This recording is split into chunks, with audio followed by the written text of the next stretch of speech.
This is Hemant. And Jessica. And you're listening to the Friendly Atheist Podcast. Please go to patreon.com/Friendly Atheist Podcast to support the show. Get your bonus episodes, get your ad-free episodes. Mm-hmm. And we're recording this a little early because you're going somewhere this Saturday. Well, I'm going somewhere in 3 hours. That too.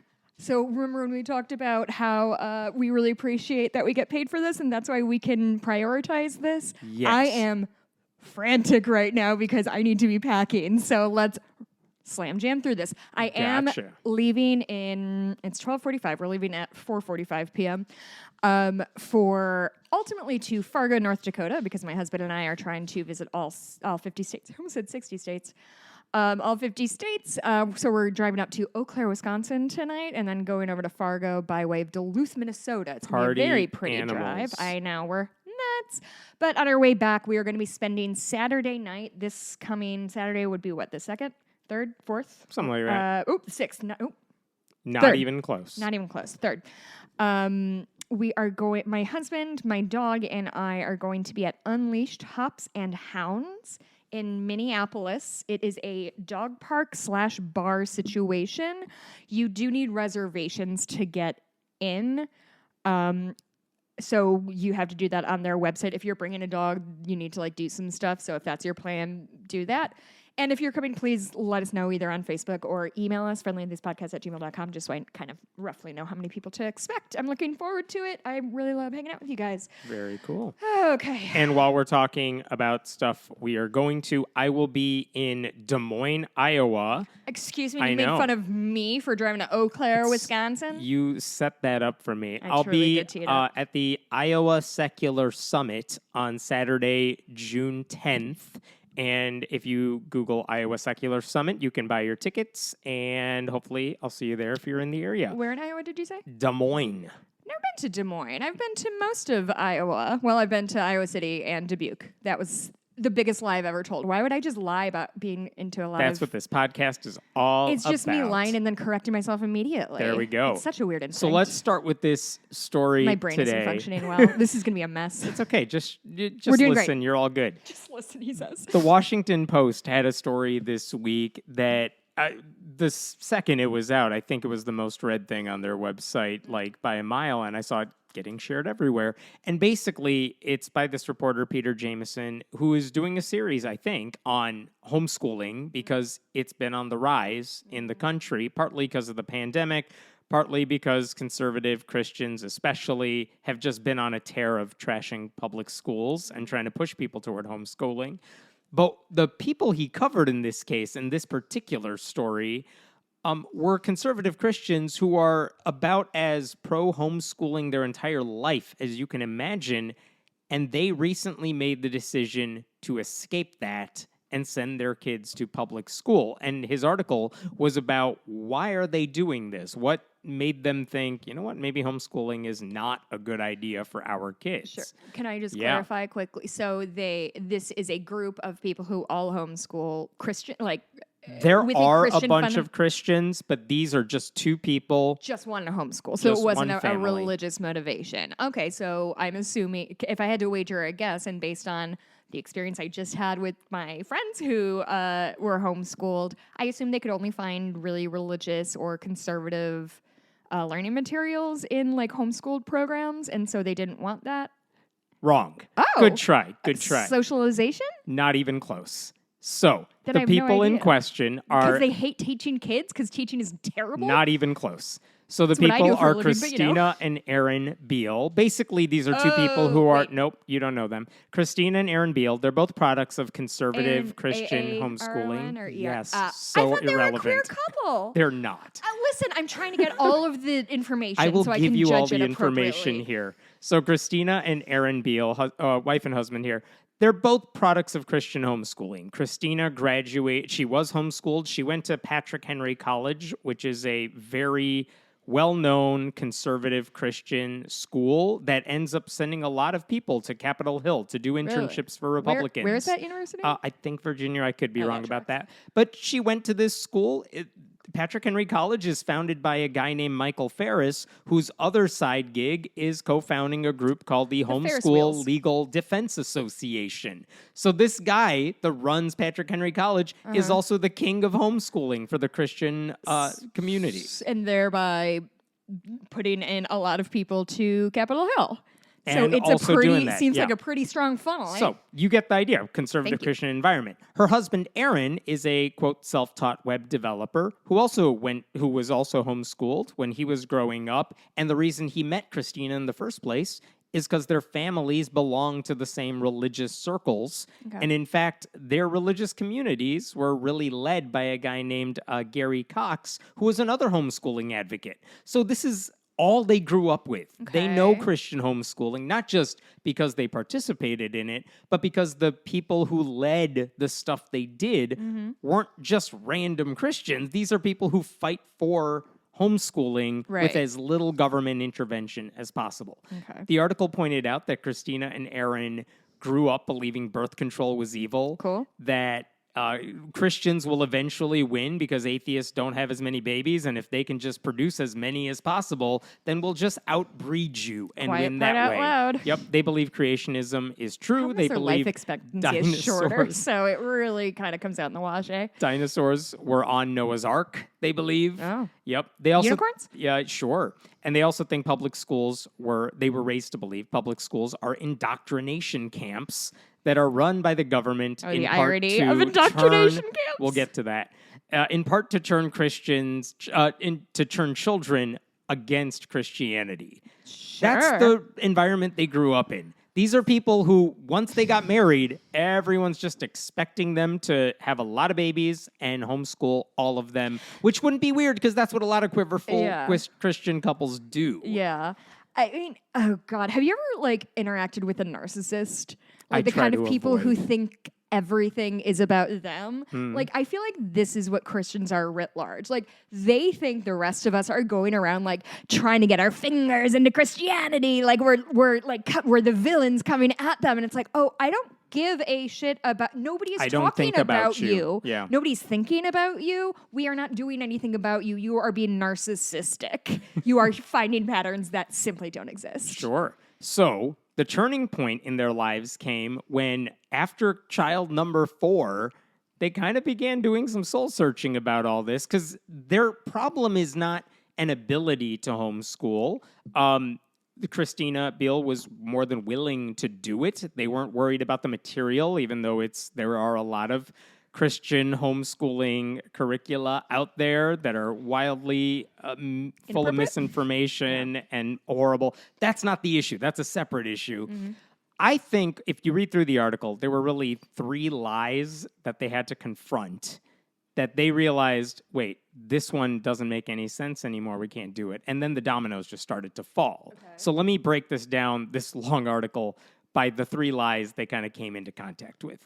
First came the issue of physical abuse, okay? Because this is something that is part of conservative Christian circles. The lie that they were taught is that physically abusing your children is a proper form of discipline. And here's what happened spoil the child. Yep, here's what they had to deal with. They were married in 2012. Okay. And part of their getting married process involved taking a premarital seminar run by a minister in their religious community. So conservative Christian environment. It's not mandatory like it might be with Catholics, but it's something they had to do.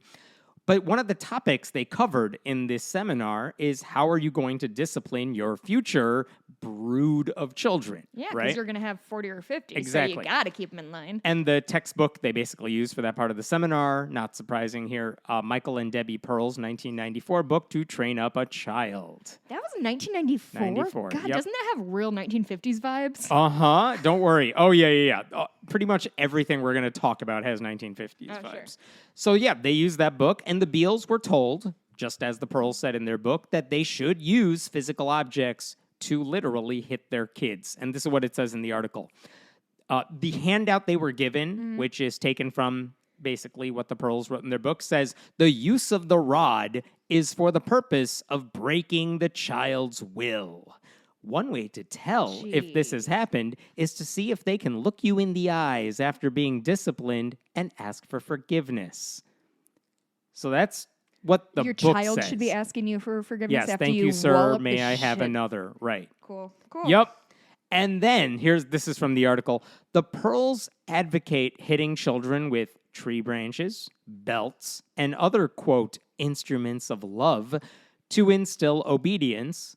And they recommend that toddlers who take slowly to potty training be washed outdoors with cold water from a garden hose. Their book advocates training sessions in which infants, as soon as they are old enough to crawl, are placed near a desired object and repeatedly struck with a switch if they disobey commands not to touch it.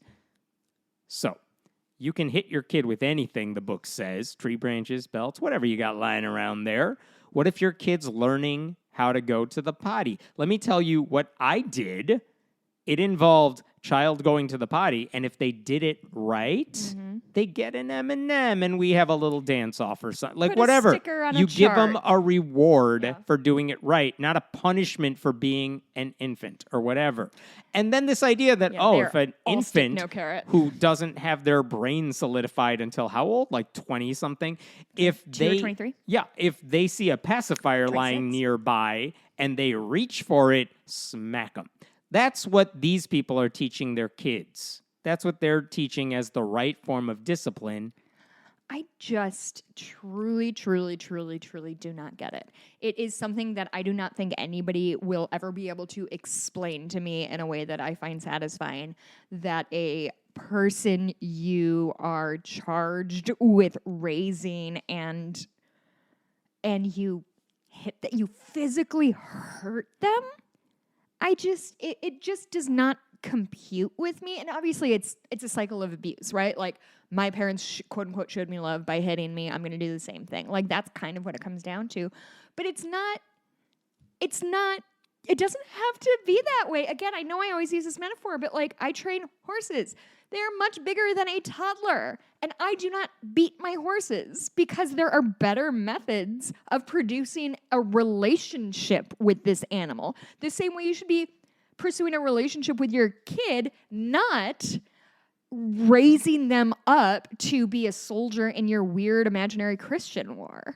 I just cannot understand, aside from, again, the cycle of abuse, I do not understand how you can hit your kid and be like, great, I feel good about that. So here's what happened. Christina and Aaron, who were both raised with that sort of disciplinary, those methods, they suffered that abuse as kids.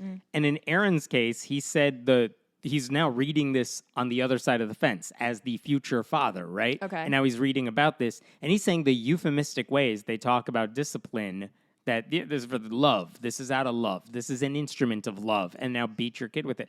He says that stuff, quote, did not capture the childhood terror of being struck several times a week, unquote. God, can you imagine? So he's looking at this and he's like, I didn't learn anything good when I was disciplined like to be this. afraid of your parents. Yeah. He said what the lesson he took away from the abuse he suffered was never challenge or question authority figures. And they did it right. And that's the wrong message that he wanted to send his future kids. But he's the authority figure now. And now he's the authority figure. And he's like, I want my kid to challenge me, and I want them to learn how to do that in the right, respectful, responsible way. And I feel like so many men would be like, good, now it's my turn to like be the abuse, be on this end, the giving end instead of the receiving end. Like, it's my anyone turn. who I went through this, you do too. Anyone who says, well, I was spanked as a child and I turned out fine. It's like, no, you don't. Because you want to hit kids. You want to hit kids. What's wrong with you? I don't think it's appropriate to hit kids. Hot take. So common sense told both of them, Christina and Aaron, that they didn't want to physically abuse their children. You said this is after child 4? No. They haven't had kids at this point. Oh, this was in the seminar This beforehand. was in the seminar. Okay, I'm sorry, I was confused. As they were getting married, they're like, this is not how we're going to raise our kids. They both agreed, and they decided we're not going to follow this piece of advice when we have kids. And guess what? Once they started having kids, and they did not physically abuse them, they realized, oh, hey, our kids are fine. Yeah. They're turning out well. They're doing normal kid stuff. Yeah. And, hey, we ignored the conservative Christian mindset here, and things worked out fine, and our kids don't hate us, and it's nice. Well, and also, like, if we want to kind of understand what's going on in another person's head, we have to, like, care enough to ask questions. And it's much easier, instead of saying to understanding that this 3-year-old has zero impulse control. So if she sees a cup, she's going to fuck that shit up and then be like, I don't know why I did that. We all have impulse control issues. And to pretend that beating the shit out of a 3-year-old is going to stop them from being a 3-year-old, and that you should encourage them to not be a 3-year-old and explore your world and cause a little chaos. Like, why are you having kids then? Yeah, I mean, the conservative Christian mindset is let's rule everything we can out of fear. Yeah. That's the way they interpret the Bible, That's too. top-down. God is not a God of love. Jesus doesn't want to be your friend. It's fire and brimstone for a reason, because you're supposed to fear God, therefore you obey God. So they think that's how we should raise our kids. So, thankfully, Christina and Aaron said, we're not doing that. They turned out fine. Yeah. So now they're 4 kids into their marriage. And now Aaron's wondering, like, what else from my childhood was I lied to about? So they really decided not to hit their kids. They did not, and their kids are fine. From the jump. Okay. Yeah. So now we're getting into lie number 2, which is that they were always taught that questioning the existence of God or doubting God must be the result of trauma, which is a Christian thing that a lot of pastors and apologists say. The irony there is gorgeous. You know who understands trauma? Not the people who are abused in the Christian world. It's atheists who have questions. Yeah. So anyway, he started reading books about evolution and cosmology. And the key word there is he started reading, right? Like, that's never something you're supposed to do when you're a conservative Christian. Surely. Not about this stuff. Hey, read Joel Osteen's good feeling stuff. Oh, no, they hate him. Really? Oh, yeah. I don't know. No, conservative Christians hate that guy. Anyway, he also started listening to ex-Christians talk about their experiences. I don't know if it was like YouTubes or podcasts or what, but their experiences mirrored his own. These are not people who had a axe to grind or whatever with Christians. They were like, no, I was a true believer. This is what I experienced. And he's like, yes, that is my life. And then these people made it out. Like, they got to the other side. And he's listening to them speak about their experiences. And he's like, I kind of get where they're coming from and why they left. And also, along the way, he starts wondering about the public elementary school in their community, which has a really good reputation. And he's like, maybe it's worth checking out instead of homeschooling. To be clear, there was nothing wrong per se with homeschooling their kids. They were doing it, and it was there. It was fine. I'm sure whatever. They started the homeschooling? With the oldest kids, With the oldest? Okay. But there was nothing wrong with it. Their oldest at the time was not like, I think maybe kindergarten tops. Okay, that's kind of what I was trying like to get she to. hadn't like, had years of it. Into like the actual like first, second, third grade when they're teaching maybe a little bit, but math nothing and intense. Grammar and shit. So he suggested, why don't we send our oldest daughter to public school as a, we'll check it out. Let's see how it goes, because I'm beginning to think it's not evil, right? The public school. So we're in line number 2. This is part of line number 2. We're still in the trauma phase of like, can you question stuff you were raised to believe? And now his wife faces a uniquely conservative Christian dilemma. Am I supposed to oppose the public schools because that's what conservative Christians do? Or disagree with my husband? Or disagree with my husband because I'm supposed to obey my husband. Yeah. And she literally is trying to figure out, like, oh no. It's like the meme with the person looking at two buttons that are same thing, like, It's also a catch-22. Yeah. So she decides, like, but one thing she realizes during all of this conversation, and Aaron is telling her that he's reading these books about evolution and he's listening to these ex-Christians. What's Aaron doing? And Aaron's just doubting. He's questioning his faith. Oh, I meant, what's the wife's name? Christina. Christina, what's she doing? Whatever, I don't know what she does. So she realizes that Aaron, whatever his doubts are, and she still believes, but whatever his doubts are, they're not coming from a place of hatred. They're not coming because he hates God. Or mad. He's not mad about God. He has no problems in his life that are so existential. There's no trauma. He doesn't have a desire to, quote, sin. He's just thinking. Yeah. This is the result of introspection and reflection and normal things like that most atheists listening to this probably went through at some point in their life. She said it was, quote, the hardest thing Aaron had ever done which is questioning this stuff for the first time in his life. She was still a believer, but now she had more reason to at least think the dogma behind why people lose their faith or shed their faith, or at least question God's existence. Maybe the stuff I was taught by those Christians I grew up with was not true either. And now she's beginning to read more about spiritual abuse because we're starting to see more stories come out about Christians who are believers, and no one's doubting their faith, but they're talking about how they were physically, sexually abused by people in their churches, how people like Mark Driscoll are spiritually abusive, where you have to believe this stuff in this way, even though it's not a salvation issue, but like, no, if you're a conservative Christian, you have to be against trans people or whatever. It feels a little bit like toxic positivity of like, you can't ever like think something is bad or like feel down on something. Everything's great. Everything is according to God's plan. And if we are unhappy, that would mean God's doing something wrong. We're not unhappy. And you have to fight against the stuff liberals want, because that's also part of what God wants you to do, of course. Sure. So she's reading about spiritual abuse, all of them.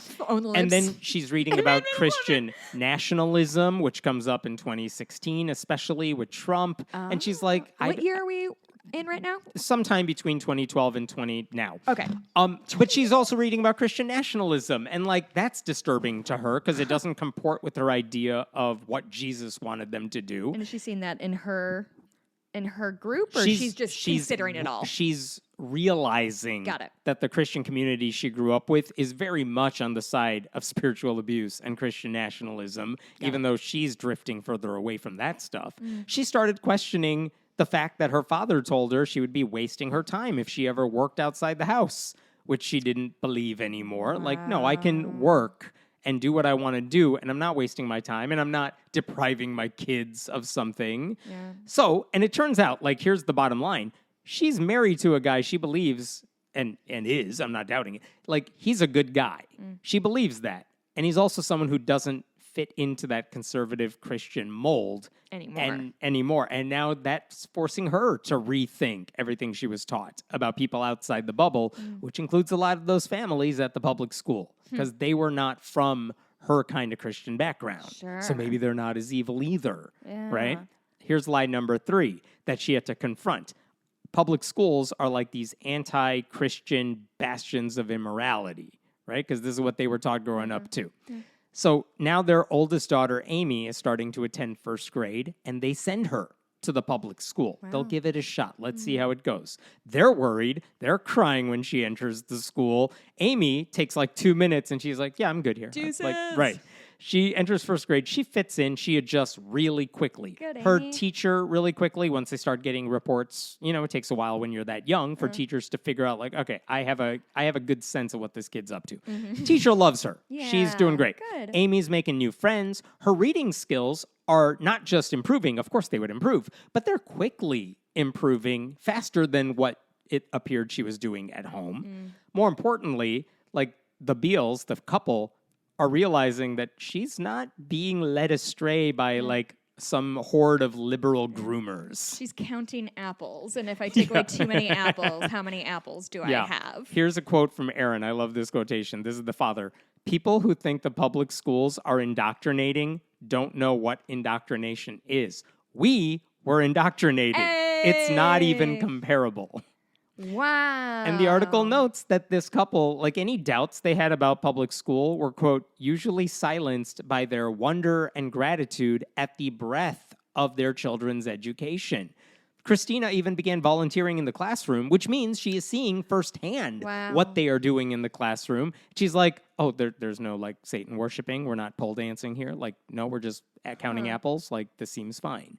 And like, here's the thing. All of this is what educators and public school supporters, we've been saying this for years. Like the best public schools do expose kids to a breadth and depth of knowledge and a variety of people from different backgrounds. And you almost certainly couldn't find that sort of stuff inside whatever bubble you might be in. That's not even a knock on Christianity. It's just really hard to give your kids a wide breadth of information and expose them to a variety of backgrounds and types of people when you're in a like-minded group and you're limited by what you know. I mean, how many people have bragged or at least said out loud, like, I'm not a math person? That's fine. Not everyone is. But then it's going to be a little harder for you to make sure your kid is getting the sort of math education they need. Same applies to reading or history or whatever. And listen, there are homeschooling families that figure out ways around this. They know what their limitations are. They kind of outsource certain parts of their kids' education to other people. Sure. And like, that's fine, but not everyone does that. That's the problem. And the couple also realizes public schools are pretty heavily regulated. They have standards that are set by experts in the various fields. And if kids, and this is important, if kids begin falling through the cracks, there are systems in place to help them out. It's not perfect or well-funded. I want to be clear. The United States public school system is not even that great, but... Yeah, and that's the thing. Public schools have flaws. Yes. I am not doubting that. They should not be immune from criticism. Right. But the Christian right has spent decades lying about the nature of those problems and the depth of those problems and what can be done to fix those problems. And they're all spreading these lies to an audience of believers predisposed to hating anything connected to the government. Like, these people demonize hardworking teachers and administrators. Then they try to take over school boards in order to replace expertise, or at least people who could seek out expertise, with their form of right-wing indoctrination. So at this point now, the Beals have sent their 3 oldest kids who are of school age. They've now sent them to the public school. The youngest one's not old enough yet. But they figured out what all of us have known for a long time, which schools are fine, right? That's the idea. And to their credit, they deserve a hell of a lot of respect because to them, this is a risk. Not sending their kids to public school because that might backfire on their kids. Of course it's not. But because they're going to face backlash from their families and religious communities, and it's bound to be fierce. But they felt like this is a good move for our family. Our kids are better off going to the public schools, which can provide them with information and people and everything that we just couldn't give them on our own, or if we wanted to, it would require so much of us that we could not do anything else. And none of that is to say homeschooling is evil. They are not saying that. I'm not saying that. The system only works, though, if kids are actually receiving a good, well-rounded education. And we have seen religious communities fail at that time and time again. I was looking back at older articles, and I remember there was one homeschooling Christian a couple years ago who wrote an article where she talked about how she was tasked with writing up her own high school transcript. She had to give herself grades on her classes. And she's like, well, I'll throw in like a B here and there, maybe a C, just so it doesn't look like I'm just giving it. What are you doing? And it won't surprise you here that Michael Ferris, the guy who runs the Homeschool Legal Defense Association, their whole shtick has always been, for many years now, has been fighting against any kind of oversight on Christian parents, a move that critics say allows abusive behavior, physical, educational abuse. All of that remains hidden from public view. They don't want states to just check in every now and then. They don't want states to verify that kids know anything. They don't want government officials looking in on any of this. They just say, we don't want our kids to go to public school. We're good. Get off our case. Lay off. And the truth is, that is basically, I'm sure some parents do fine, but we have firsthand accounts that show a lot of times it isn't. There's no way to make sure students are receiving even a rudimentary education under the policy goals of those right-wing Christian groups. And there's no way to fix that. And again, what does it take to change that? It's not me saying it. How many former homeschooled kids who have come out of very strict religious environments and have gone off to college maybe, and they're like, I was taking a basic community college class in, let's say, biology, and I didn't know anything. And all of the people taking the class knew a lot. And I couldn't, competition's the wrong word. It's not a competition. Couldn't keep up. But they couldn't keep up because they didn't know anything. And they didn't know anything until it was too late. Can I add another piece to this? We've talked a couple times about how we are, oh shoot, I forgot the name of it. What is it when if a kid tells you they're in trouble? A mandatory reporter. Yeah. Mandated reporter. We're both mandated reporters in our particular other jobs. And I think a piece we lose when we talk about this kind of thing, we don't want government in our business, is that on a day-to-day, so your kids go to daycare or preschool or kindergarten or whatever, so they see teachers, they see aides, they see administrators, they see all these other adults, all of whom are loosely making sure everybody's doing okay physically. So if a kid comes in with bruises, if a kid his hygiene is not good, if he's obviously not being taken care of, there are people in our community, that's the fucking point of a community, who are looking out for kids. Because guess what? Not all parents know what's best. And legally required to report to a social worker or a counselor if you witness bruises or weird interactions or something like that. I was just in a therapeutic riding class, and the kid was wearing shorts and he had bruises all over his legs, and the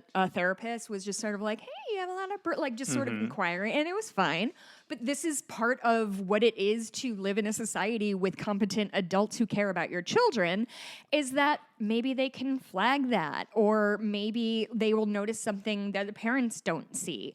And if you keep your kids either under lock and key in your I'm just like... in the cupboard under the staircase. Yeah, I'm truly imagining like a farmhouse in the middle of Nebraska for some reason that they just won't leave.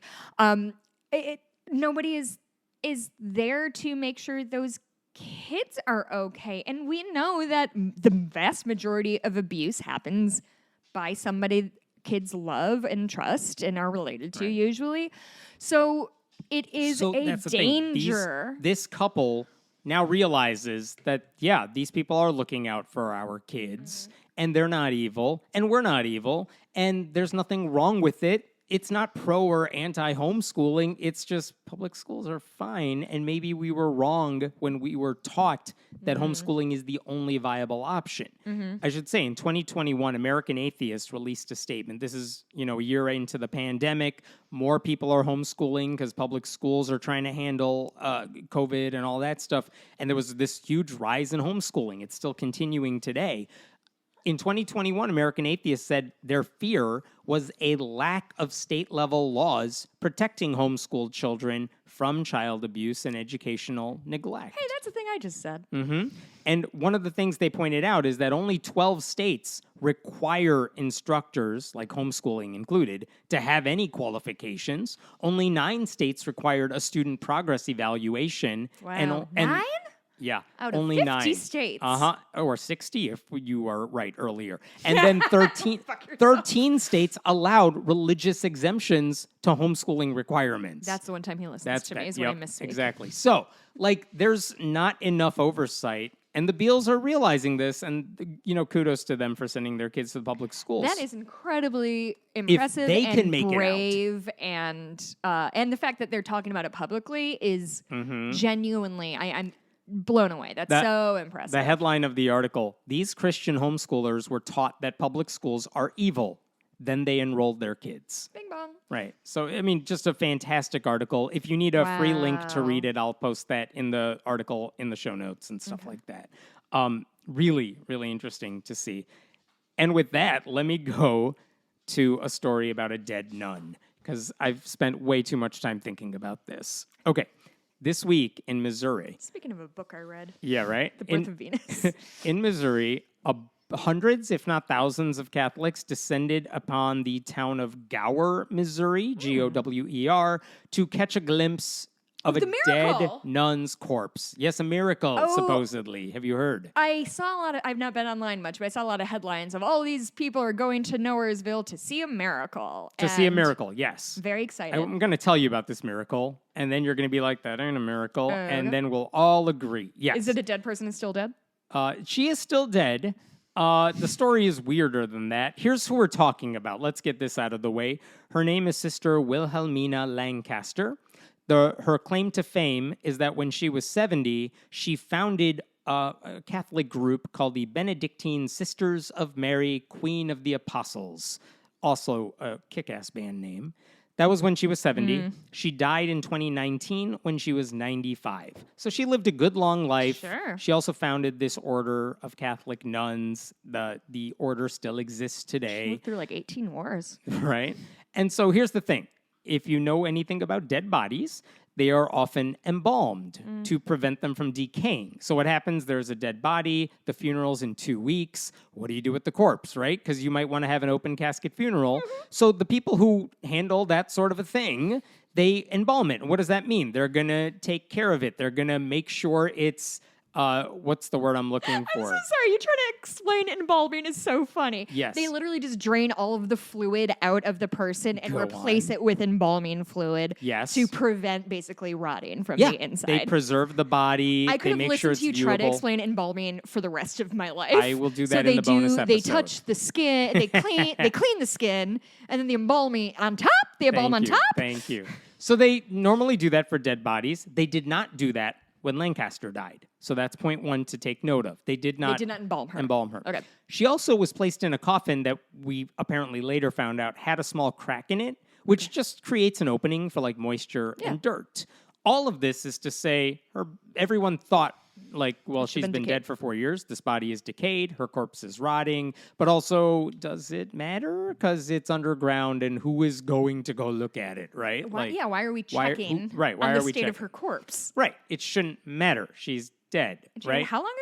4 years ago. Okay. So here's the thing. Her sisterhood that she founded decided to... Traveling pants? Yes. They wanted to move her body to a new resting place inside their chapel, which is, I think they just built it or something. So they wanted to preserve her body. Her. Yeah. They wanted to put her body in a coffin there.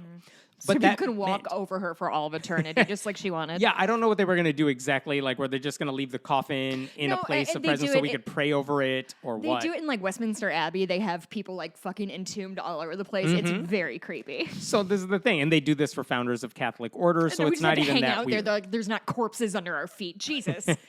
So they expected that when they exhumed this body, they would find whatever were the remains of her corpse. 4 years, so almost skeletal by this point. You would think, right? Like maybe you find bones and whatever is left. It's not pleasant. It's not supposed to be. What was shocking, and this is what was the miraculous part, is that that's not what they found. Oh. What they found is that her body still looked pretty intact. Do you have a picture of it? I do, if you want to see a corpse. Of course I do. I'll show you the picture here. The picture looks like they buried her and it's her body and it's just sitting there and it doesn't look like anything happened. It looks like she died yesterday. She looks like she doesn't look like she died yesterday to me. She looks like she's been Dead. mummified. Like, sure. She's dead. Here's and from an article. Dead. This is from an article. Exhumers found a layer of mold on Lancaster's body, likely due to condensation in the cracked coffin. But little of Lancaster's corpse, or her habit that she was buried in, decomposed while she was buried. And so they were like, well, that seems unusual. And in fact, I did not know this. I know this now. Catholics have a word for bodies that don't decompose. Do they? It's called incorrupt. And it's said to be a sign of holiness and a possible miracle, therefore justification for sainthood. Because if you want to be a saint, you have to have performed 2 miracles. This could be a miracle. Oh, yeah. Apparently, 100 bodies have been deemed incorrupt by the Catholic Church in the past. This sounds... I've heard of something like this before. It's not impossible. Not impossible. A part of the buzz this time around is that if Sister Lancaster is said to be incorrupt, it would be the first time it happened to a black woman. So that was part of the reason people cared about this. According to someone at the monastery, we think she is the first African-American woman to be found incorrupt. Okay, so there's a possibility that there's something extraordinary happening, that this body may belong to a future saint. And that's why all these people are going to Missouri to check out this body, because they think they're witnessing history, and they might be looking at a future saint. And they've prayed and asked the dead body to intervene in their lives. I'm looking at a different picture. The one I looked over Hemon's shoulder at just was kind of like from her feet. I'm looking at one from above, and yeah, I mean, she does. To me, she looks like somebody who they find a lot of bodies that got caught in like bogs and other places that like kind of delay or like really, really cold areas so they don't really decompose, but they're 20,000 years old. Like that's kind of the vibe it is of like pretty dried, but also if there is mold in there, if there's moisture in there, like shit. I don't know. Science happens. I don't know shit about science, but I don't call that a miracle. We'll get to the science. So the Catholic Diocese of Kansas City, St. Joseph, issued a statement saying, you guys, calm down. Oh. We're not calling this a miracle yet. Yet. Like, lay off. The bishop is working, they said in their statement, working to establish a thorough process for understanding the nature of the condition of the nuns' remains. Yeah, Catholics and they definitely said, need lots of evidence for their... Right. There is a well-established process to pursue the cause for sainthood, but that has not been initiated in this case yet. Basically saying, calm down. We didn't say it was a miracle. So, like, if you're looking at the body, you're doing this on your own, not because we told you to do it. Come see our body, donate to our church. Yeah, exactly. So, my favorite part about this is that different reporters reached out to actual scientists when it comes to this. Great. At least CNN, I think, reached out to a professor in forensic anthropology, and they're like, hey, what's going on? That's the right person to talk to. Right? What's going on with this body? And the response was, shrug. Like, here's what this professor said. It's hard to say how common this is because bodies are rarely exhumed after burial, but there are many famous cases of well-preserved human remains. Not just things like Egyptian mummies, which were intentionally preserved, but also things like the bog bodies of Europe, which were well-preserved for thousands of years because, like you said, they were in environments with low oxygen that restricted bacterial growth and access of the remains to scavengers. This professor also said, this is important, in general, when we bury a body in our human decomposition facility, which I 100% want to know more about. Of course. He says, we expect it will take 5 years, roughly 5 years, for the body to become skeletonized. That is without a coffin or any other container or wrapping surrounding the remains. So for this body, which was buried in a coffin, I personally don't find it too surprising that the remains are relatively well preserved after only 4 years. Saying, I know you all think it's weird because you have in your mind a vision of what any dead corpse looks like from movies or whatever. Yeah, the end of Psycho is like, aha! But I am telling you, after 4 years, if she was in a coffin, yeah, she probably kind of still looks like Nana. You know what I mean? Like, it's not that weird. Check back in 100 years. Right. Then we'll talk about a potential miracle. Yeah, I listen to and read about a lot of true crime, and this sort of rate of decomposition of a body is very hard to tell. Like, really, depending on, like you said, the circumstance, like it's hard to tell how long something's, because somebody can be skeletal in 3 months if they're in the woods with a bunch of like bugs and animals around there. It's also really easy to conjure up mental images of what things look like. I mean, I've heard this of, what do you think an alien looks like? If you think it's green with big eyes, it's because you watch a lot of movies, but there's no basis in reality. Right. Do you remember those pictures, like, except for the people who saw the aliens, obviously. The people who who are anti-abortion, and they're like, this is what a fetus looks like at, half a minute old.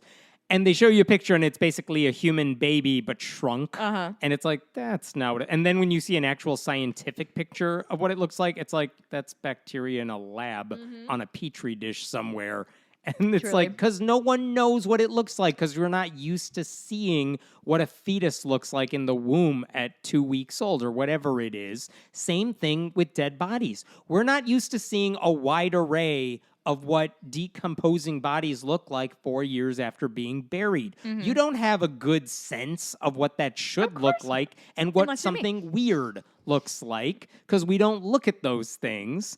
And here's the thing, Catholics do this thing all the time where they take things that are purported miracles because they don't know any better, assume it's a miracle, and then there are clear signs that, no, there's a good explanation for this. For example, they might say this was a communion wafer and it was consecrated and therefore it was the literal body of Christ, Catholics say.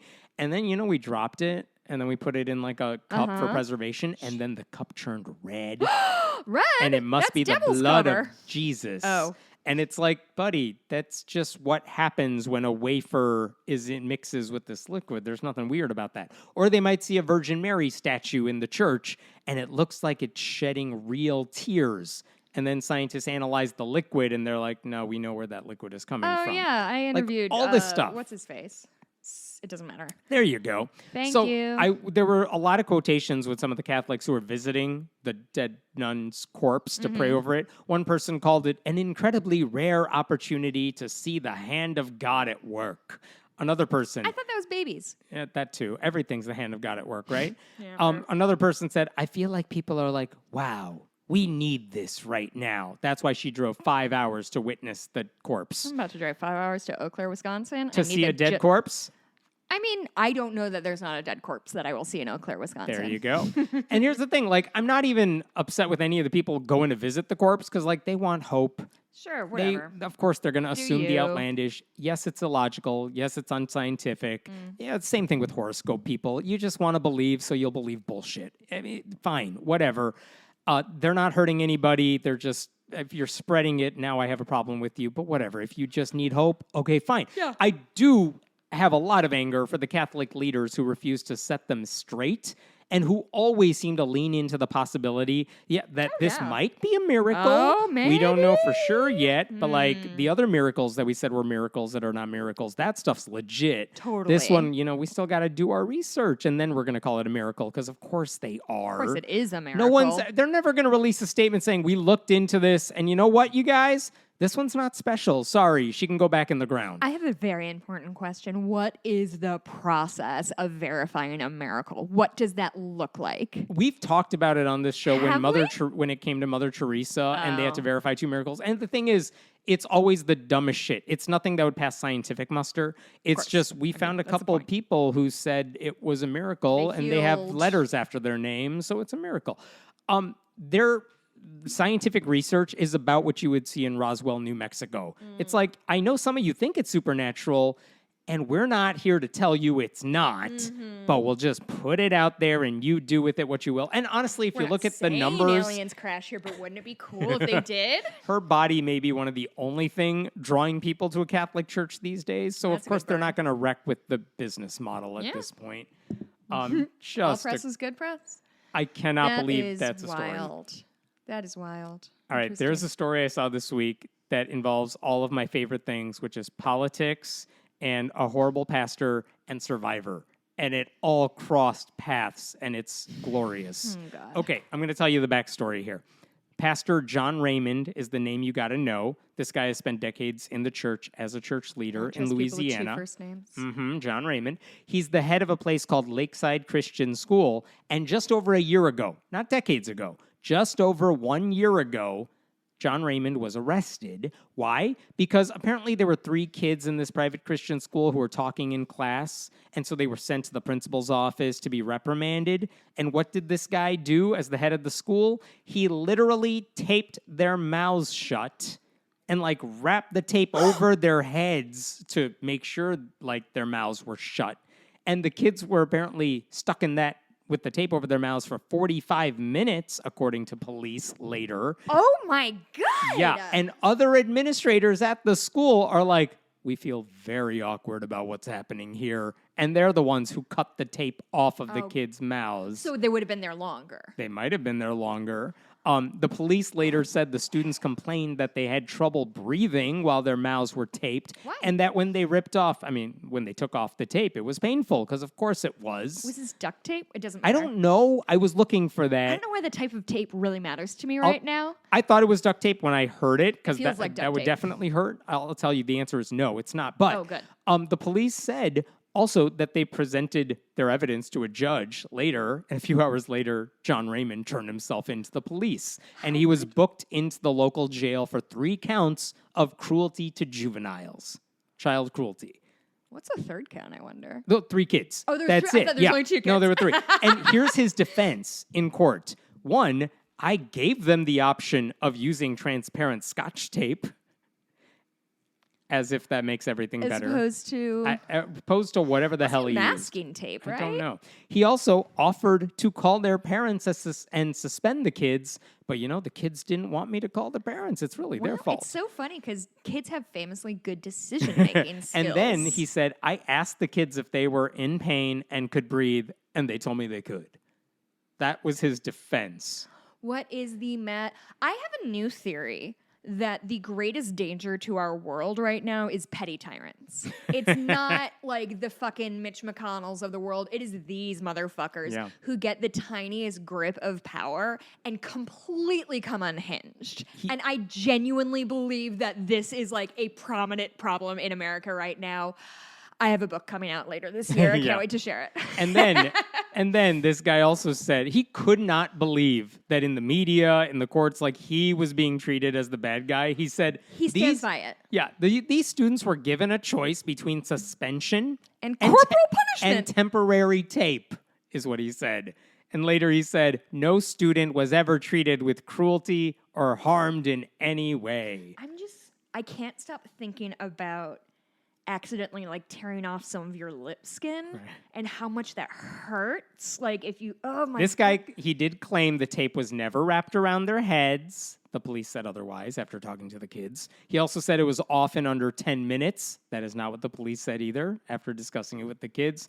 But it doesn't matter. He still did it. No one's doubting that. Yeah. And like it hurt the kids. No one's doubting that.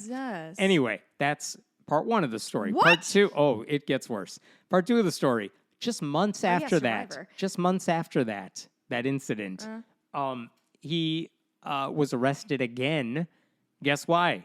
Same thing? Child cruelty. Again. Same? Uh-huh. This time, the new allegations was that there was a 4-year-old boy sent to his office. I'm just going to read this.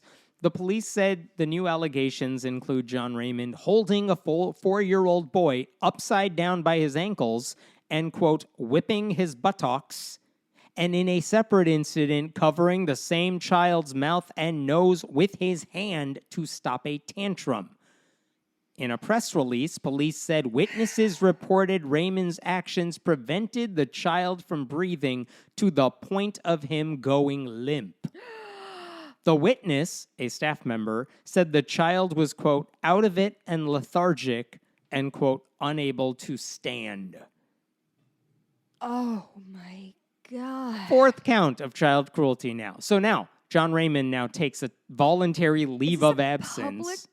Private Christian school. Okay. He takes a voluntary leave of absence from the school at this point, but he denies doing anything wrong. So that's part two. So this guy... he keeps doing it. He genuinely doesn't think he's doing anything wrong. Doesn't think he's doing anything wrong. God, this is like the first season of Mindhunter with that teacher like to tickle kids. And people know what I'm talking on. They're going to get on board for that. Sure. He pleaded not guilty to all these charges. He's literally appearing in court next week as we record this for a trial date for like the first of the charges, the 3 charges. So they're separate They're trials? all separate trials. Jeez. And by the way, separately from all of this, 4 parents have also sued him over the alleged abuse. Wow. And their lawsuit mentions a completely different incident from like 6 years ago in which he allegedly assaulted another child and caused, quote, serious bodily injury or, quote, neurological impairment. No. That's according to the lawsuit. We don't know if that's true, but that's Is that what Jesus wanted to do? Is punish children into psychological impairments? He said it in one of the Gospels. I can't remember which. Acts. It's in there, I'm sure. Not one of the Gospels. Deuteronomy. So, not even close. I know. So, that's John. what he's done at school, right? Uh-huh. Okay, here's the other side of this John one guy. Of the Gospelers? John is one of the Gospelers. Nicely done. Fuck you, Bible. I know you. There you go. Separately from all this guy happens to be a prominent Republican. Surprise, you knew that was coming. I mean, in 2018, he ran for a seat in the Louisiana State House. Oh, boy. Why? His campaign was, I love Donald Trump and I hate gay people. And Republicans said... Good platform in 2014 or 2016? 2018. Oh, Republicans rejected him. He lost the primary. They selected another horrible Republican, but he lost. He was not even good enough for Republicans. In 2019... He's like, I gotta hit kids harder. In 2019, there was a special election, and he ran for that, and he lost that one too. Take the hit, my dude. So that's another thing. Like, that's how unlikable this guy is. By the way, after all the child abuse, child cruelty allegations came out, he gave a speech that same month to the St. Tammany Republican Parish Executive Committee, where he served as an elected GOP official, and he said all the allegations against him are false and that he's a victim of...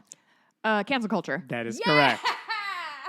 And by the way, none of those people asked him to resign from his job leading the local Republican Party. In fact, the Louisiana Republican Party State Central Committee, on which he also serves, did not punish him either. I don't think Republicans are sending us their best people. No, I think they are, and that's the problem. And here's part 3. You had to wonder where Survivor was coming into this. Oh, God, I forgot again. Right? What a I compelling know. story this is, Hemmett. I know you don't know this, but in 44 seasons of Survivor, there is one objectively worst season of Survivor. It's season 5. It's season that was based in Thailand, and John Raymond was on the show that season. He was on the island on season 5 of Thailand, and guess what? In the worst season of Survivor, and why is it the worst? Because no one there is likable. You hate everybody. You hate the guy who eventually won the show. You hate everyone. They're all boring. They're all annoying. He was so annoying, he was the first one voted off on a whole season full of unlikable people. Are like, no, this guy's too annoying for all of us. Too much. What? What does that say about him? He has no self-awareness, no ability to work in social situations. No one likes him. No one likes him. So, like, just to establish the fact. To run a school? Because again, best Republican, worst human. Forgot. Yep. So, this is a guy who was on a place where his past could not theoretically hurt him because he was on Survivor. They didn't know him, and he was unlikable then. He ran as a Republican. He was unlikable enough. They didn't vote for him twice. At this school that he runs recently, he's been charged with all sorts of things. Well, he's like, how come nobody likes me? Maybe I need to beat more children. That'll do it. And now here we are. There we are. So why am I bringing all of this up? Why am I bringing all this up? Because you want to talk about Survivor. Well, that is true. He just announced this week that he is once again running for the Louisiana State House. Yeah, bud. He just announced his campaign. Following all 4 counts of child cruelty, he's like, you know what? I'm going to ride this. Like I said earlier this episode, there's no such thing as bad press, man. Yep. Let me tell you what he said in his campaign. He's got name recognition, baby. In his announcement. I feel it's important people who believe in conservative Christian principles hold positions to create laws to direct our state properly. Oh, yeah, that's their motto, right? Conservative Christian we need conservative Christians to run this country. Otherwise, it's going to go to hell, which ironically, it's turning into hell because they won't do anything about climate change. He added, I've spent 23 years serving St. Tammany Parish in promoting Christian conservative values, and I feel compelled to run to bring those values into law. Vote for me. Vote for me. Make your 3-year-old pass out. Oh my God. Yep. Brag. He also said he wants to protect children from the, quote, woke trans agenda. Trans agenda is one word with a hyphen. The woke trans agenda. As if the biggest threat to children isn't a dude like him. Sorry, I'm just really hung up on the grammar of trans agenda. Like, is it a compound modifier? So, like the trans agenda group or something like that. I really, it's a great what question. I like about this guy is that he has so little self-awareness that he is a man who thinks it is appropriate to physically humiliate. Let's not forget that part of it. Actually, let's sit with that for a minute. We're not talking about like a spanking that happened in private by your dad. This is a thing that happened at your school, a place you're supposed to be safe, and you're being humiliated by an adult.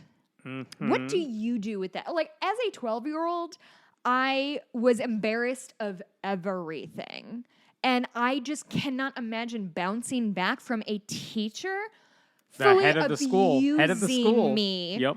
In more or less public. Like, I just cannot imagine being this person. As a local Republican leader, this John Raymond has appeared in the Capitol before because he testified in a bunch of hearings supporting bills like requiring schools to post "In God We Trust" in the classroom. It makes me so fucking mad. Because it's not even this guy is like ignoring abusive teachers. In fact, he is the abusive teacher, and he's still like, look over there. That's the problem. The gays are beating your... Oh, shit, no, that's me. The gays are woking your kids. I guess that's bad. Sure.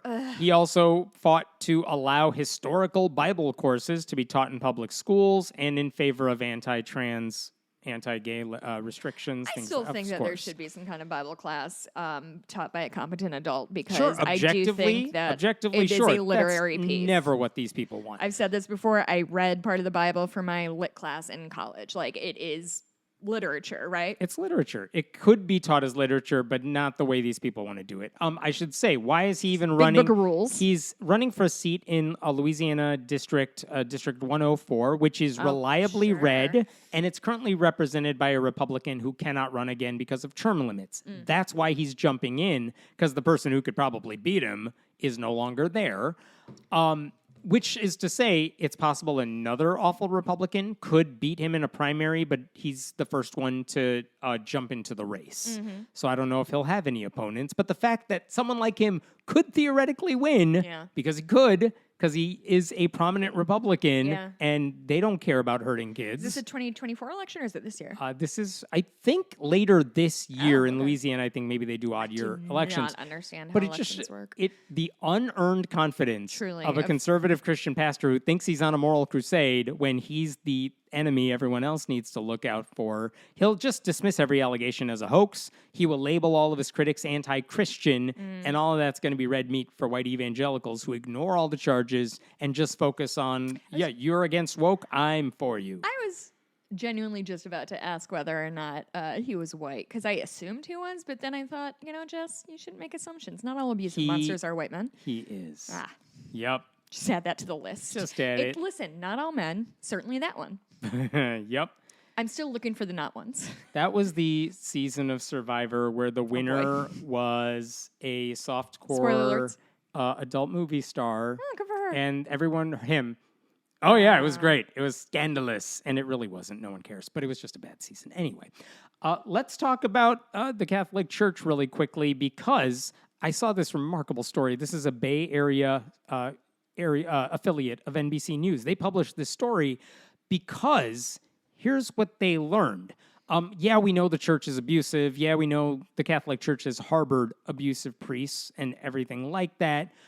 In this case, they basically figured out that the Catholic diocese in their community ignored a case of abuse, and then that person went on to abuse people again and again and again. Here's the story, and I think this is worth talking about. Their piece centered around a woman named Danielle Lacampagne. Sorry if I'm pronouncing that wrong, but she basically, in the 1970s, went to a private Catholic school in San Francisco.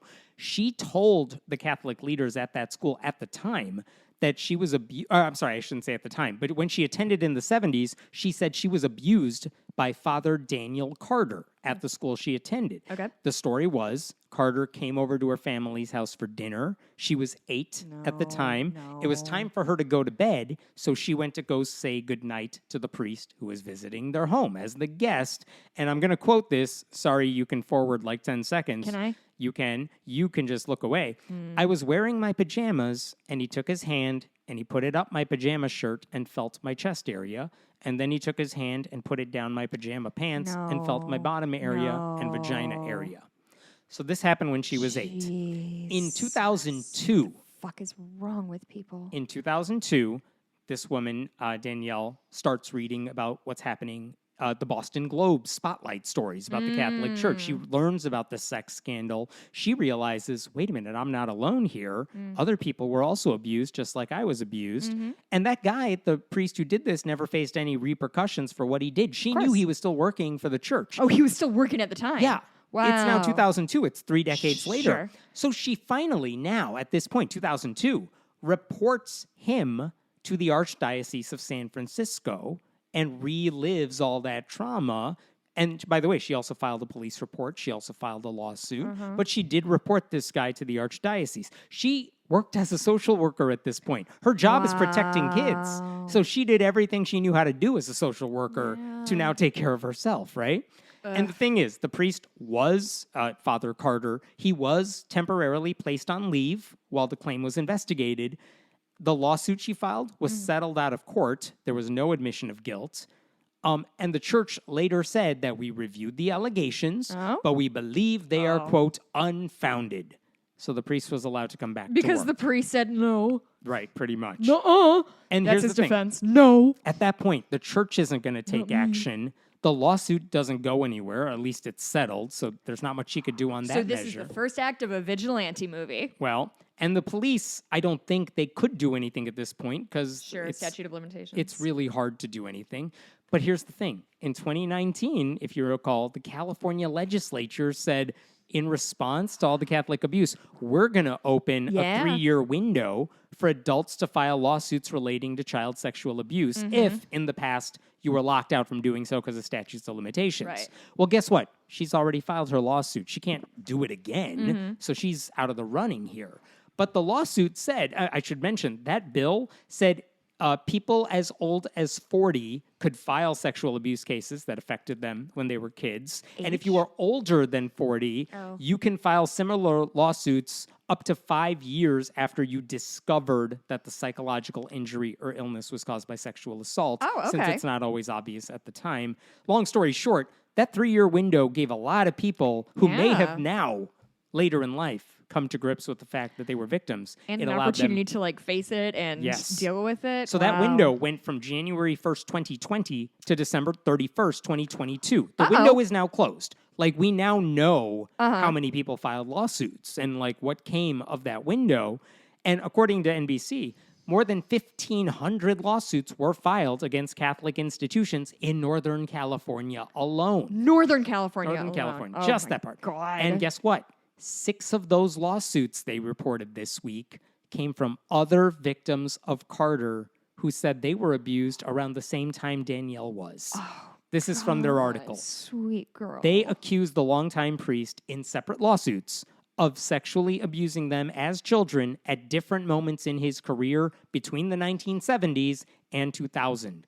One of the new lawsuits alleges Carter repeatedly fondled an 8-year-old girl attending a San Francisco Catholic school in 1981, which would be after Danielle. Jesus. A second plaintiff alleges the priest did similar things to her around the same time.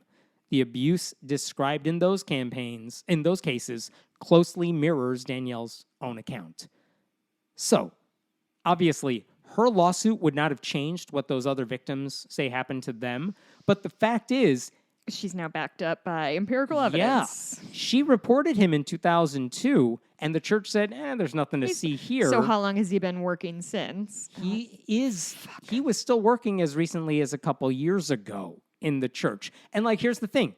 If the church had a better system in place at the time for reporting allegations of abuse, and a better system, which they didn't in the 70s, and a better system to review those allegations, which they did not in the early 2000s when she filed that claim, church leaders could have taken immediate action, but because the systems weren't in place, this guy just found victim after victim after victim.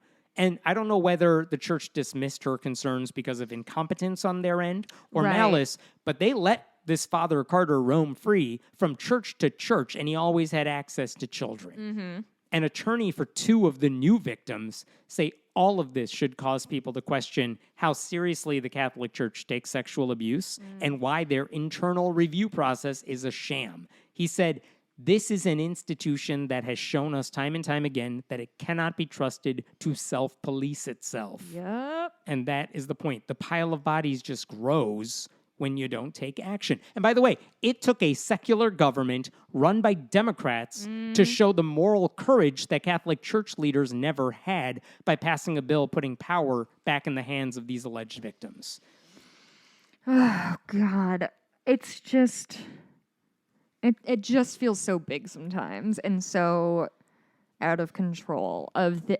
It's genuinely, it feels gaslighty. It feels like I'm being manipulated all the time because I'm constantly being fed a barrage of trans people are predators and drag queens are trying to fuck your kids or whatever. Meanwhile, we know who is doing this, and it's all of the white youth pastors with spiky hair and the Catholic churches boys and their people who fancy vote for dresses. The Republicans. Truly, right? I think that's the thing that makes me like want to scream cry is these people who are saying like, we're trying to protect our children. And it's like, but then those are the people you need to protect them from. Those are the bad guys. The guns are over there. Like, it genuinely, there are all the things you could be doing, but you don't care. It distresses me beyond measure. Like, I can't think about it too much because it's like a computer when you ask them to do like an impossible question when you ask a robot and your brain just like fries. You know that thing? Sure. Some people yes and. Hemet just silences. That you've captured my personality perfectly. Last story for you here this week. There's a Republican lawmaker in Michigan, which is now, thankfully, blue. Woo! Trifecta in the government. But a Republican lawmaker wants to pass legislation requiring public schools to basically lie to kids and teach them about the, quote, Christian foundations of the United States. And this is a guy named Representative Joseph Fox. He's a first-term legislator. I checked out his campaign Facebook page where he repeatedly says things like Jesus, quote, is not dead, then in all caps, he is risen.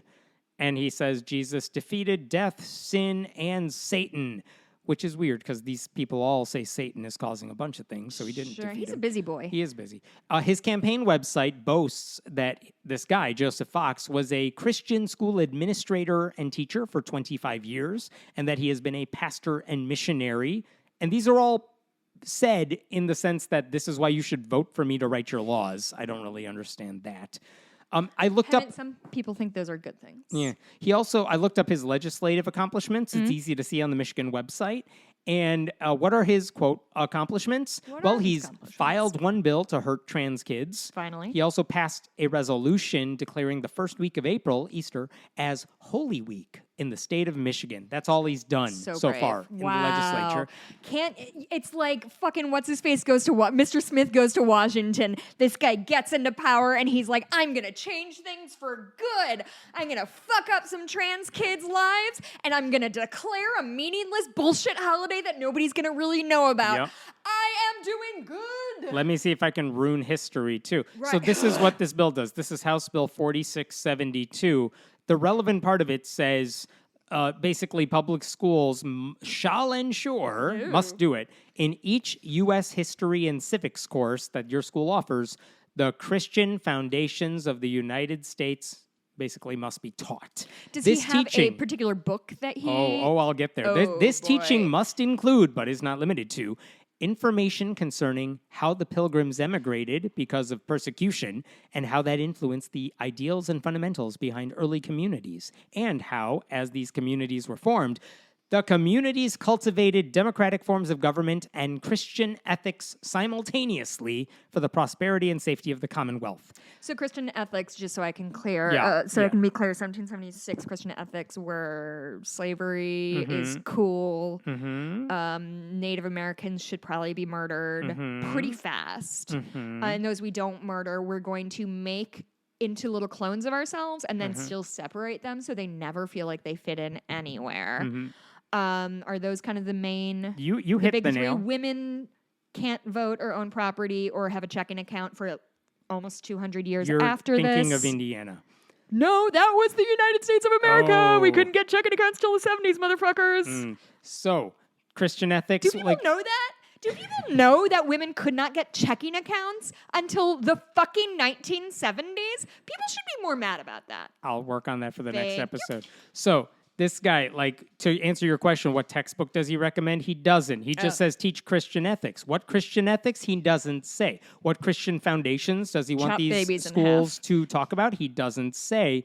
But he told the Detroit News his objective is clear. He just wants to shift the narrative from all those pesky historical accounts connecting our nation's founding with slavery to something that makes his side look better. Here's the statement. Fox Why are they so said, afraid of history? Because it makes them look bad. Fox said there were, quote, but they narratives. They tell us all the time. Fox said there were narratives that attempted to categorically shift the focus of instruction about the colonial era. Among the narratives, Fox mentioned the 1619 Project that aims to reframe the country's history by placing the consequences of slavery and the contributions of Black Americans at the very center of our national narrative. And that's bad because... He's mad that we teach kids about slavery and that it's essentially what our whole country is based on. And he wants them to learn, but Christians are good and we're all Christian and we were founded as Christians. This is 100% the dude who is like, actually, slaves were treated like members of family, and they would do by the good Christians. The bad Christian. Well, the bad ones weren't Christian. If they say they're Christian, they are not. Don't get it twisted. They were Joel Osteens. They were. I mean, these fucking people. I mean, here's the thing. You can't talk about the literal foundations of our country without discussing the role of slavery. You can, however, ignore conservative Christianity Because it's not done anything good in 200 years? That too, because the founders were not this brand of conservative Christians, and a lot of them were not Christians. And like they made it clear, if anything else, that an important aspect of evading religious persecution was religious neutrality by the government. That's why Jesus isn't in the founding documents. Like, if Christianity played any role in our founding, it's that it was a justification to uphold slavery, prevent swaths of the country from voting or owning land. And look, if he wants to teach that aspect of religion, prohibition, that too, which did end up killing a lot of people. Well, that was the FBI that killed a lot of people, but if he wants to follow make sure, me for more about prohibition. If he wants to make sure that history of his religion is taught, fine, sure. But like, I think he's getting all this BS from the Christian pseudo-historian David Barton, who has spent his career spreading misinformation about the founders' supposed Christian leanings. But he never mentioned Barton in the law, in the bill, in Facebook, whatever. But it's always from that guy. Were there, you know, his vibes are all over it. And then when he was that asked, Barton stink on it. It's a Barton Fink joke. Sure. And then when he was asked about church-state separation, he said, "Well, that's not specifically mentioned in the U.S. or Michigan Constitution." And then he added, he said, I'm going to quote the article. He calls himself a theocrat. Fox said, in a sense, he is theocratic. God is in charge of the government, he said, of his belief system. Whatever, I'll let the theocratic thing slide. But the thing is, the First Amendment of the U.S. Constitution and the Establishment Clause is very much about church-state separation. By the way, the Article 1 of Michigan's Constitution is all about church-state separation and religious neutrality by the government. That's the whole point of it. So he hasn't read that either. You won't find the exact phrase if you tried copying and pasting it, separation of church and state. But if you're looking for the underlying principle, it is in both documents. I do think that conservatives are very good at skating around the separation of church and state because they're so like gotcha that they're like, well, it does not say the word separation of church and state. And it also doesn't say Jesus. It doesn't say Christian. Do you want to play this game? It's not going to end well for you. Truly, but they also just kind of oh boy, I lost my train of thought. Okay, go on. It's okay. So here's the thing, though. Michigan, run by Democrats. This bill will not pass, thankfully. It's not Oklahoma. It's not Texas, whatever. And the Democrats had a field day with this. Good. One Democrat... He deserves to have some fun up there. The chairman of the House Education Committee tweeted, "We will not take up unconstitutional bills written by people who oppose a well-rounded education in favor of religious indoctrination." No, couldn't have said it better myself. Another Democrat tweeted, "This Jewish member of the majority party says over my dead body," regarding this bill. Good for him. I wonder, what would Dan Fox's... Joseph Fox. Dan Fox is the guy I did in high school. Nicely done. Nicely done. What is his reaction to, hey, I'm Jewish, go fuck yourself? Because it's not... Yeah. I feel like atheists... They just pretend we don't exist. It doesn't matter. They don't care about hurting our feelings. It's hard to me to envision them saying he offended a Jewish person. And like, I looked on all of his websites, campaign site, Facebook, everything. He hasn't said anything about this bill at all, except in this one article where the reporters asked him about it. So he didn't respond to the Democrats who were saying no. But like, here's the thing. This bill has like 9 Republican co-sponsors. Not a single one of them. Really? Yep. 9? Not a single one of them cares about Michigan students getting a strong, comprehensive, secular education. They love to scare people with words like indoctrination and grooming, all while perpetuating both of those things themselves.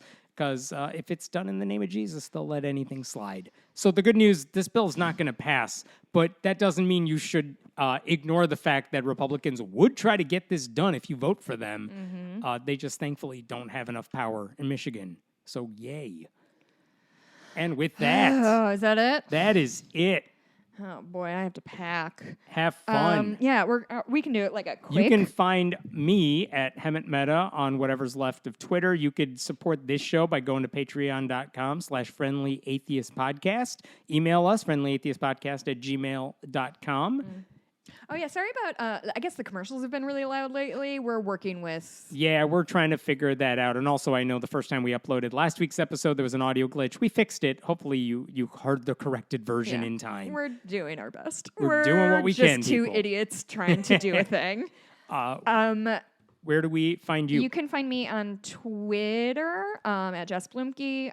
Again, I'm going to be in Minneapolis this coming Saturday, the 5th or 6th or whatever the fuck it is. 6th. At Unleashed Tots and Hounds in Minneapolis. 100% lied. It's the 3rd. 3rd is Saturday. At least you were confident about it, you know? If you're going to be completly wrong, I just at least read a say story it like about you a know. conservative Christian. The confidence seeps through. It really absorbed into you. Saturday at 5 p.m., you do need reservations. Shoot us an email or a Facebook message if you're meeting us so we know to look out for you. All right.